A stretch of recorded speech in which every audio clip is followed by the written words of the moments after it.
Rang Undang-Undang RUU Kawalan Produk Tembakau dan Merokok 2022 yang bertujuan melahirkan generasi penamat dilihat sebagai usaha tepat kerajaan mendepani masa depan dalam menamatkan tingkah laku berisiko dan memberi peluang pelindungan kepada generasi baru terhadap produk tembakau. RUU yang dibentangkan di Parlimen pada 27 Julai lalu juga oleh Menteri Kesihatan Khairy Jamaluddin akan membabitkan golongan individu lahir selepas 1 Januari 2007 dan dijangka berkuat kuasa pada 2025 jika ia diluluskan. Dan bersama kita adalah Presiden ABIM Faizal Aziz. Cik Faizal, terima kasih bersama Esra Awani pada jam ini. Cik Faizal, untuk kita melihat secara lebih dekat dalam RUU ini, bagaimana Cik Faizal melihat untuk kita semua pastikan wujudnya kejelasan atau clarity dalam RUU ini, Cik Faizal? Baik, terima kasih, Israwani. Yang pertama, di peringkat ABIM beberapa hari yang lalu sebelum dibentangkan, kita ada keluar satu kenyataan. Kita menyokong RUU ini secara prinsip untuk memastikan wujudnya satu generasi baru yang lebih sejahtera, yang bebas daripada merokok. Cuma dalam isu ini, saya fikir perlu beberapa clariti yang mana penting untuk dibahaskan di Parlimen. Kerana Parlimen ialah tempat yang di mana seluruh anggota Parlimen harus mengambil peranan, berpartisipasi, bertanggungjawab untuk memastikan ianya menepati prinsip-prinsip isu-isu hak asasi. Cuma mungkin kalau saya nak kongsi sikit dalam konteks hari ini bila sebut tentang isu hak asasi, mungkin ramai melihat kepada komentar daripada ahli Parlimen Padang Rengas yang mengatakan bahawa kemungkinan besar ia mencabuli prinsip hak asasi generasi yang dilahirkan selepas 2007. Tapi Betul. ingin saya menyatakan bahawa di sini dalam konteks Malaysia hak asasi manusia, fundamental liberties yang diiktiraf dalam Perlembagaan Persekutuan ini ialah hak asasi yang ada objektif. Hak asasi manusia di Malaysia ini ialah berobjektif, bukan subjektif. Dia ada tujuannya. Yang mana kalau saya nak kongsi dalam satu kes Tan Teck Seng, kes di Mahkamah Rayuan, Hakim Gopal Sri Ram pernah menyebut bahawa apabila kita sebut tentang fundamental liberties di Malaysia ataupun right to live ataupun right of life, hak untuk hidup, ia juga menangkubi perkara-perkara yang bersifat integral part of the life. Maksudnya dia ditafsirkan dengan sesuatu yang luas sifatnya. Dan Gopal Sri Ram dia memberi contoh ia termasuk juga apa yang disebut sebagai right ataupun hak to live in a reasonably healthy and pollution free environment.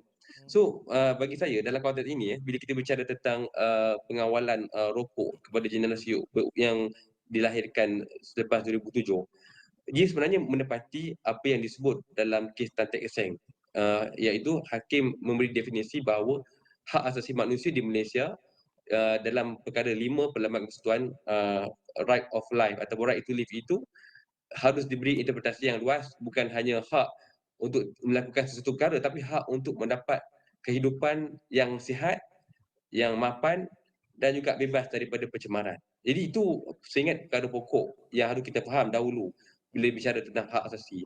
Namun kita tak boleh nafikan ia perlu dilaksanakan dengan proportionate.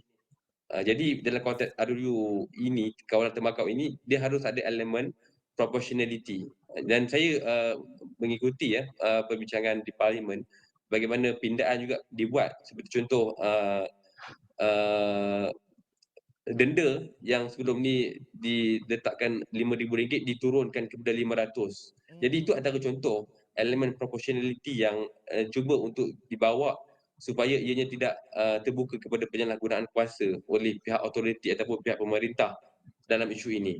Baik. Encik Faisal, ingin juga saya lihat bagaimana golongan sasar iaitu yang lahir selepas 2007 itu yang sebelum ini mungkin mereka masih kecil dan melihat kepada merokok itu sendiri, contoh di iklan atau dalam kalangan keluarga itu sendiri. Dan Cik Faisal melihat jangkaan dan respon kepada undang-undang ini.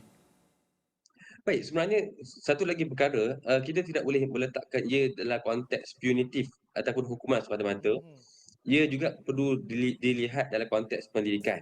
Pendidikan, kesedaran yang lebih meluas dan yang lebih utama environment, iklim bebas rokok itu harus diluaskan. Sebab bagi kita bila mana Menteri Kesihatan YB Khairy Jamaluddin ingin melaksanakan dasar ini, saya fikir perkara yang lebih pokok dari perspektif ABIM ialah ia perlu melibatkan satu yang disebut sebagai transformasi budaya. Satu perubahan cara fikir, perubahan cara hidup, perubahan yang besar. Dia bukan hanya bersifat punitif, bersifat hukuman, menghukum mereka generasi baru untuk tidak merokok dan sebagainya, tapi ia melibatkan satu cara fikir yang baru, satu cara hidup yang baru, budaya yang baru yang perlu kita bawa.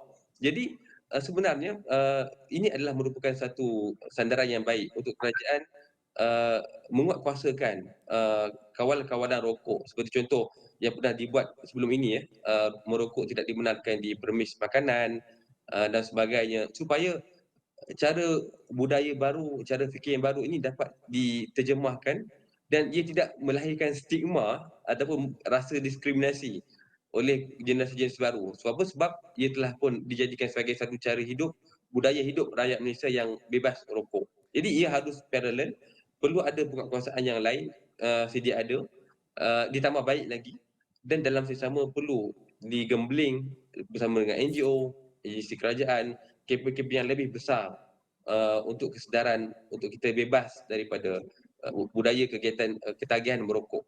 Baiklah Cik Faizal, ini juga saya lihat bila Cik Faizal kata ini bukan berbentuk satu hukuman, tetapi sebaliknya ini adalah orang kata transformasi budaya. Dan juga kalau kita lihat diskriminasi kita bercerita tadi, tetapi adakah dengan adanya RUU ini walaupun kepada golongan sasar yang lahir 2007 tetapi dikuatkuasakan 2025, adakah ini sedikit sebanyak adalah titik permulaan kepada generasi yang ada sekarang ini yang memang dah merokok, dah mengambil vape dan sebagainya? Ini adalah titik permulaan transformasi juga untuk mereka, sekaligus kita sama-sama orang kata apa memberi contoh dan kepada generasi yang menjadi sasaran inilah 2007. Komen Cik Faisal. Baik, saya melihat ia adalah sesuatu yang amat baik sebenarnya, kerana tanpa RUU ini kita pun tak tahu bila kita akan mula. Jadi ia adalah suatu benchmark yang baik dan ia sebenarnya saya fikir sesuatu yang baik yang kita boleh sebut contoh yang kita boleh ketengahkan di dunia sebab bila mana kita bicara tentang isu end game generation rokok, apabila disebut tentang isu hak asasi, malah negara yang orang sebut sebagai contoh New Zealand juga hari ini masih lagi hesitate untuk implement ataupun untuk enforce undang-undang ini. Tapi Malaysia saya fikir kalau kita berjaya untuk memastikan adanya elemen undang-undang yang baik, yang berkesan, yang ada elemen proportionality, ianya diluluskan, ia adalah satu langkah yang baik sebenarnya. Sebab tanpa RUU ini, bila lagi kita akan bersedia untuk membawa satu budaya yang baru. Jadi setidak-tidaknya dengan RUU ini, kita sudah mengorak langkah, sudah mewujudkan satu batu asas untuk melahirkan satu generasi, satu lembaran baru, generasi yang lebih sihat, mapan dan juga tidak terdedah kepada penyakit dan sebagainya. Baiklah. Terima kasih Encik Faisal Aziz, Presiden ABIM dalam kita mengupas mengenai RUU Kawalan Produk Tembakau dan Merokok 2022.